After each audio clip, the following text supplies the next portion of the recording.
వార్షికోత్సవం సందర్భంగా Meenakshi test tube baby centre Guntur నందు IVF ట్రీట్మెంట్ పై 40 to 50% రాయితీ. Hello everyone, welcome back. I'm Ujjwala Sunil from Pragya Spoken English Institute. Friends, in our earlier video, we started learning English and that too in a simplified and easy manner. అయితే ఇప్పుడు ఆ కంటిన్యూషన్తో I have come in front of you. Before starting our class, మన class start చేసే ముందుగా I would like to start this class with a small thought or a small quote we can call it. ఇప్పుడు మన thought, మన coat ఏంటి అని అంటే try and fail but don't fail to try. చాలా సందర్భాల్లో ఒక మనిషి చేసే అతి పెద్ద తప్పు ఏంటి అని అంటే కనీసం ప్రయత్నించకపోవడం. మనలో కూడా చాలామంది అలాంటి వాళ్ళం ఉన్నామేమో, ప్రయత్న లోపంతోనే ఆగిపోతున్నామేమో. For all you people I would like to tell one thing, please do try and fail but don't fail to try. ప్రయత్నించండి, ప్రయత్నించిన తర్వాత ఓడిపోయినా పర్లేదు, కానీ ప్రయత్నంలో మాత్రం ఓడిపోవద్దంట. ప్రయత్న లోపం లేకుండా మన ప్రయత్నం ఎప్పుడూ చేస్తూనే ఉండాలి, మన పోరాటం ఎప్పుడూ చేస్తూనే ఉండాలి. మనలో చాలామంది ఇంగ్లీష్ విషయంలో అయి ఉండొచ్చు, వాట్ ఎవర్, ఏ విషయంలో అయినా ప్రయత్నంలోనే లోపిస్తున్నామా, ఐఎమ్ టెలింగ్ యూ, ఇంకా అక్కడే ఆగిపోతాం. సో ప్రయత్నించి ఓడిపోతే కనీసం ప్రయత్నించానన్న సెల్ఫ్ సాటిస్ఫాక్షన్ ఉండిపోద్ది. Okay, if you try and fail, congratulations, because most of the people don't even do that. చాలామంది అది కూడా చేయరండి కనీసం. Failing to attempt is the biggest failure for any person life. Any person జీవితంలో అతిపెద్ద failure ఏంటో తెలుసా? అటెంప్ట్ చేయడంలోనే ఫెయిల్ అయిపోతాం, మనం ప్రయత్నించడంలోనే ఆగిపోతాం. సో ప్రయత్నించిన తర్వాత ఓడిపోయిన అట్లీస్ట్ సెల్ఫ్ సాటిస్ఫాక్షన్తో ఉండొచ్చు. So friends, this is our thought for the day. Keep this in the mind. So and keeping this in the mind, let's move ahead. Friends, in our previous video we have seen tongue twister. Okay, మన నాలుగుకి English బాగా అలవాటు పడాలి అని అంటే కొన్ని tongue twisters ప్రతిరోజు practice చేస్తే హెల్ప్ అవుతుంది అని నేర్చుకున్నాం కదా. అయితే ఇప్పుడు నేను మీకోసం తీసుకొచ్చిన tongue twister, this is the one. C, try to tell along with me. నాతో కూడా చెప్పడానికి ట్రై చేయండి, or else pause the video and try it on yourself. See, cycle rally like lorry rally, cycle rally like lorry rally, cycle rally like lorry rally, cycle rally, cycle మీద cycle పక్కన cycle ఇలా పెట్టుకొని వెళ్తూ rally చేస్తూ వెళ్తే that is cycle rally. అలాగే lorry పక్కన lorry వెంబడి లారీ అలా వెళ్తూ ఉంటే that is lorry rally. Cycle rally like lorry rally, cycle rally like lorry rally, cycle rally like lorry rally, cycle rally like lorry rally, cycle rally like lorry rally. So to improve our fluency, to get acquainted to English wordings, English words మన నోటికి అలవాటు పడాలంటే tongue twisters are the best exercise. Okay, so do this exercise and with this note I will move ahead in our video. Okay, మన క్లాస్లో ముందుకు వెళ్ళిపోదాం. ఇంతకు ముందు క్లాస్లో ఆల్రెడీ వి లెర్న్డ్, మనకి ఇంగ్లీష్ రావాలి అంటే ఫస్ట్ మనకి తెలియాల్సిందేంటి? వర్బ్స్ తెలియాలి, first thing. And second thing, నేర్చుకున్న వర్బ్స్ని తీసుకెళ్ళి ఒక ఫార్ములాలో పెట్టాలి అని నేర్చుకున్నాం. What is that formula? Positive, negative, interrogative, WH questions. మనము పాస్ట్కి సంబంధించి, గతానికి సంబంధించి అయితే we started learning, right? In our previous video we learned about positive, negative. చూడండి, ఇంతకు ముందు వీడియో చూడని వాళ్ళ కోసం I would like to start again. See, P అంటే పాజిటివ్, N అంటే నెగిటివ్, I అంటే ఇంటరాగేటివ్, WH అంటే WH క్వశ్చన్స్. ఇప్పుడు మనం పాస్ట్ గురించి చూద్దాం. నేను టెంపుల్కి వెళ్ళాను అంటే పాజిటివ్, నేను కాలేజ్కి వెళ్ళలేదు అంటే నెగిటివ్, మీరు కాలేజ్కి వెళ్ళారా క్వశ్చన్ అడుగుతున్నాను, అది ఇంటరాగేటివ్. మీరు ఎక్కడికి వెళ్ళారు, ఎప్పుడు వెళ్ళారు, ఎందుకు వెళ్ళారు, ఎలా వెళ్ళారు, ఎవరితో వెళ్ళారు, ఎందుకోసం వెళ్ళారు, ఇవన్నీ WH క్వశ్చన్స్. ఓకే, నేను సాంగ్స్ నేర్చుకున్నాను పాజిటివ్, నేర్చుకోలేదు నెగిటివ్, మీరు సాంగ్స్ నేర్చుకున్నారా ఇంటరాగేటివ్, ఏం నేర్చుకున్నారు, ఎప్పుడు నేర్చుకున్నారు, ఎందుకు నేర్చుకున్నారు, ఎలా నేర్చుకున్నారు, ఎవరితో నేర్చుకున్నారు, ఇవన్నీ WH క్వశ్చన్స్. సో వీటిల్లో నుంచి పాజిటివ్ ఎలా చెప్పాలి, నెగిటివ్ ఎలా చెప్పాలి, పాస్ట్కి సంబంధించి వి ఆల్రెడీ లెర్న్డ్.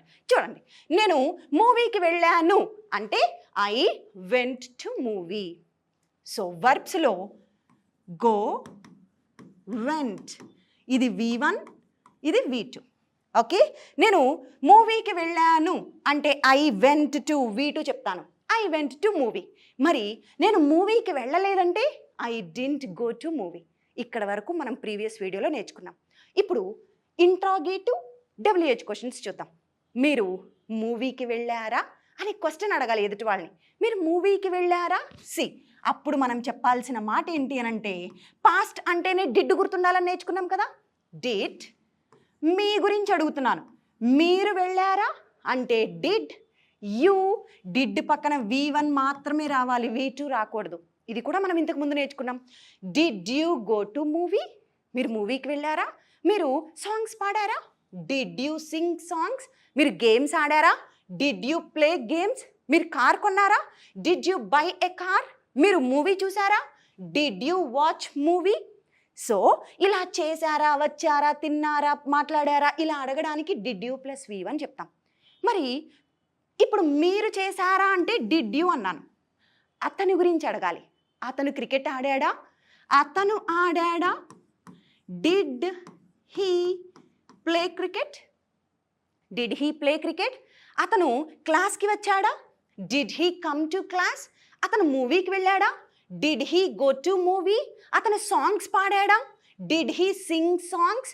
ఇప్పుడు ఆమె గురించి చూద్దాం. ఆమె పాటలు పాడిందా? Did she sing songs? ఆమె పాటలు పాడిందా? Did she sing songs? ఆమె గ్రౌండ్కి వెళ్ళిందా? Did she go to ground? ఆమె తన ఫ్రెండ్స్ని కలిసిందా? Did she meet friends? ఇప్పుడు ఇంటరాగేటివ్లో అంటే క్వశ్చన్ అడగడంలో పాజిటివ్గా చూసాం. చూడండి, మీరు మూవీకి వెళ్ళారా అంటే పాజిటివ్గా క్వశ్చన్ అడగడం. మరి క్వశ్చన్ అడగడంలో కూడా నెగిటివ్ ఉంటుందా లేదా? చూడండి, మీరు మూవీకి వెళ్ళారా అంటే డిడ్ యూ గో? మీరు మూవీకి వెళ్ళలేదా? ఇలా కూడా అడుగుతాం కదా క్వశ్చన్. మీరు చాక్లెట్స్ కొనలేదా? మీరు అబద్ధం చెప్పలేదా? మీరు ఎగ్జామ్ రాయలేదా? మీరు మ్యాచ్ విన్ అవ్వలేదా? అయ్యారా అడుగుతాము, మ్యాచ్ విన్ అవ్వలేదా? నెగిటివ్ క్వశ్చన్ కూడా అడుగుతాం కదా. మరి నెగిటివ్ అనగానే నాట్ పెట్టేయాలి. ఇంతకుముందు నేర్చుకున్నాం. పాజిటివ్ అయితే డిడ్తో అడిగాను, నెగిటివ్ అయితే డిడ్కి నాట్ పెడతాను, అంతే, సింపుల్. డిడ్కి నాట్ పెడతాను. ఈ నాట్ని షార్ట్కట్లో didn't.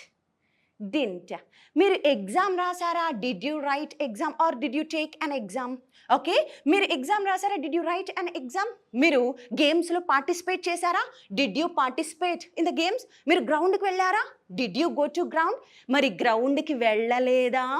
Didn't you go to ground? మీరు గ్రౌండ్కి వెళ్ళలేదా? Didn't you go to ground? మీ ఫ్రెండ్స్ని కలవలేదా?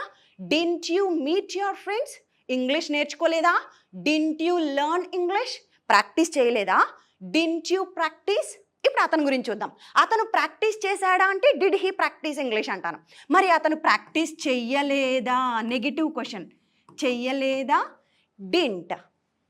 అతను కాబట్టి హీ ప్లస్ V1. అతను ప్రాక్టీస్ చేయలేదా? Didn't he practise? అతను ఫంక్షన్కి రాలేదా? Didn't he attend function? అతను నోట్స్ ఇవ్వలేదా నీకు? Didn't he give the notes? మరి ఆమె డాన్స్ చేసిందా? Did she dance? ఆమె డాన్స్ చెయ్యలేదా? చెయ్యలేదా అంటే డింట్. ఆమె డాన్స్ చేయలేదా? Didn't she dance? Didn't she dance?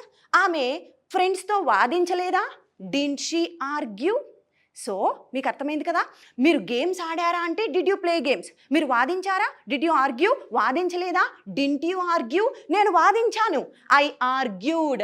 నేను వాదించలేదు, ఐ డింట్ ఆర్గ్యూ. మీరు గేమ్స్ ఆడారా? Did you play games? మీరు నోట్స్ రాసారా? Did you write notes? Newspaper చదివారా? Did you read the newspaper? Newspaper చదవలేదా? Didn't you read the newspaper? So hope you understood these 3. అంటే మన ఫార్ములాలో నుంచి positive, negative, interrogative 3 అయిపోయాయి. And last and final WH questions చూద్దాం. WH questions అంటే what, where, when, why, how, వీటిని WH questions అంటాం. చూడండి, నిన్న మీరు నాకు షాపింగ్ మాల్లో కనిపించారు. నేను ఇప్పుడు మిమ్మల్ని అడుగుతున్నాను, నిన్న మీరు నాకు షాపింగ్ మాల్లో కనిపించారు, నేను మిమ్మల్ని చూశాను, మీరు ఏం కొన్నారు అని అడగాలి నేను. ఏమి కొన్నారు అక్కడ?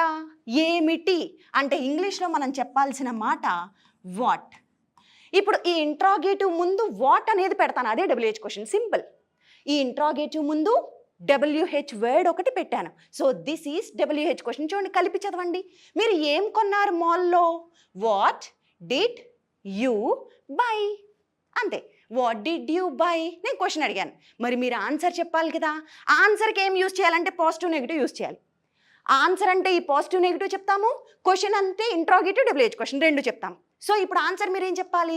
నేను ఒక డ్రెస్ కొన్నాను అని చెప్పాలి. I bought a dress. Okay, నేను ఒక టాయ్ కొన్నాను. I bought a toy. So ఏమి కొన్నారంటే వాట్ డిడ్ యూ బై. మీరు ఈ డ్రెస్ ఎక్కడ కొన్నారు అనాలి. ఎక్కడ అంటే ఇంగ్లీష్లో వేర్ అని చెప్తాను. Where did you buy this dress? Where did you buy this dress? నిన్న మీరు ఎక్కడికి వెళ్ళారు? Where did you go? ఎప్పుడు వెళ్ళారు మూవీకి? ఎప్పుడు అంటే when. When did you go to movie? Okay, ఎప్పుడు పార్టిసిపేట్ చేశారు గేమ్స్లో? When did you participate in the games? ఎందుకు పార్టిసిపేట్ చేశారు? Why did you participate? ఎందుకని ఏడ్చారు మీరు? Why did you cry? ఎందుకు నవ్వారు? Why did you laugh? ఎందుకు వచ్చారు ఇక్కడికి? Why did you come? So this is why. ఎలా వచ్చారు? How did you come here? How did you come? So ఎలా రాశారు exam? How did you write exam? ఇప్పుడు దాకా యూ చూసాం. ఇప్పుడు అతని గురించి చెప్పాలి. అతను ఏం చేశాడు? What did he do? ఎక్కడికి వెళ్ళాడు? Where did he go? ఎప్పుడు వెళ్ళాడు? When did he go? ఎందుకు వెళ్ళాడు? Why did he go? ఎలా వెళ్ళాడు? How did he go? ఇప్పుడు షీ అయినా కూడా సేమ్. ఆమె ఏం చేసింది? What did she do? ఎక్కడికి వెళ్ళింది? Where did she go? ఎప్పుడు వెళ్ళింది? When did she go? ఎందుకు వెళ్ళింది? Why did she go? ఎలా వెళ్ళింది? How did she go? Hope you understood the structure.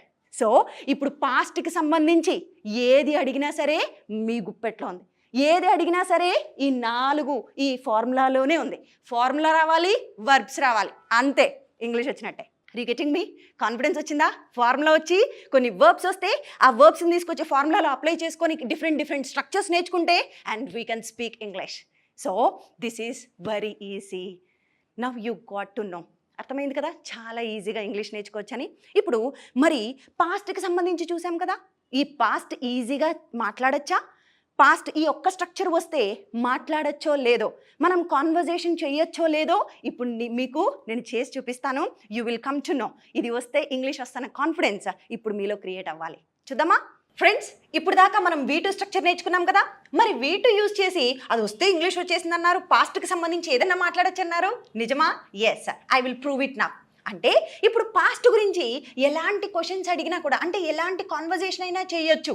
మనం చూద్దాం. ఇప్పుడు పాస్ట్ యూజ్ చేసి we have Madhavi ma'am here and will make a small conversation. గతం యూజ్ చేసి మనం నేర్చుకున్న స్ట్రక్చర్ యూజ్ చేసి మాత్రమే ఇప్పుడు కాన్వర్జేషన్ జరుగుతుంది. Will see that. Okay, yes. Hi ma'am. Hi, ma'am. Okay, madam, tell me, I called you many times yesterday, but you did not lift my call at all. And what happened? Oh, sorry, ma'am. I went to some gathering of my friends at school, so I didn't attend your call, ma'am. Oh, that's a great news. It's okay, no issues. But why didn't you call me back? Oh, sorry, ma'am.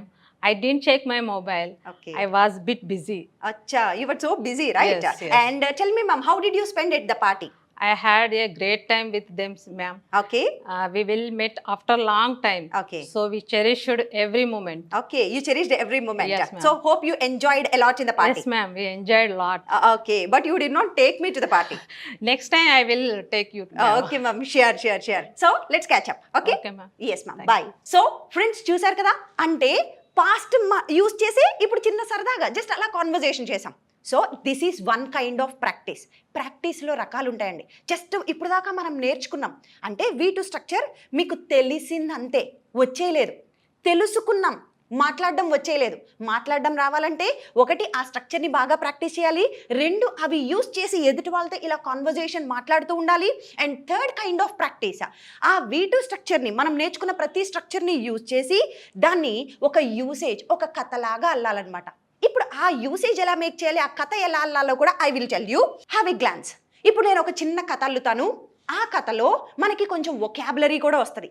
ఏంటది అంటే చూడండి, early bird. Early bird అంటే meaning ఏంటి అని అంటే 2 meanings వస్తాయి ఇక్కడ. ఏ పనికైనా ముందుంటారు కొంతమంది. ఓకే, చాలా ముందుండి పని చేస్తూ ఉంటారు, చాలా చురుగ్గా ప్రతిదానికి టైం కంటే టైం ఎవ్రీథింగ్ అలా చేసే వాళ్ళని ఎర్లీ బర్డ్ అంటారు. లేకుంటే ఉదయాన్నే నిద్ర లేచే వాళ్ళని కూడా ఎర్లీ బర్డ్ అని చెప్తాం.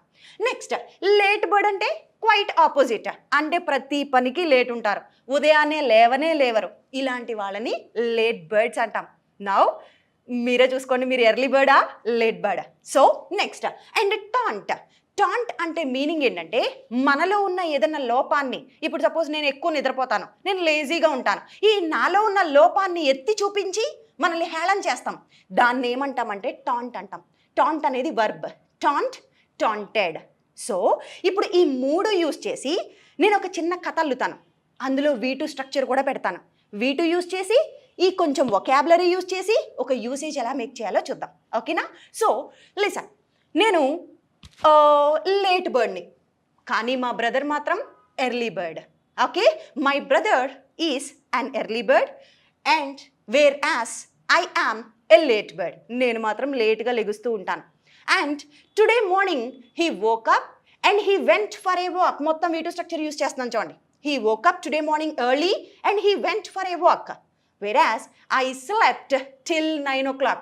నేను మాత్రం 9 వరకు నిద్రపోతూనే ఉన్నాను. I slept till 9 o'clock. So he return and he saw my laziness and he టాంటెడ్ me. He taunted me. Then I felt very bad and finally I realized my mistake. నా తప్పుని నేను తెలుసుకున్నాను, రియలైజ్ అయ్యాను. అర్థమైంది కదా?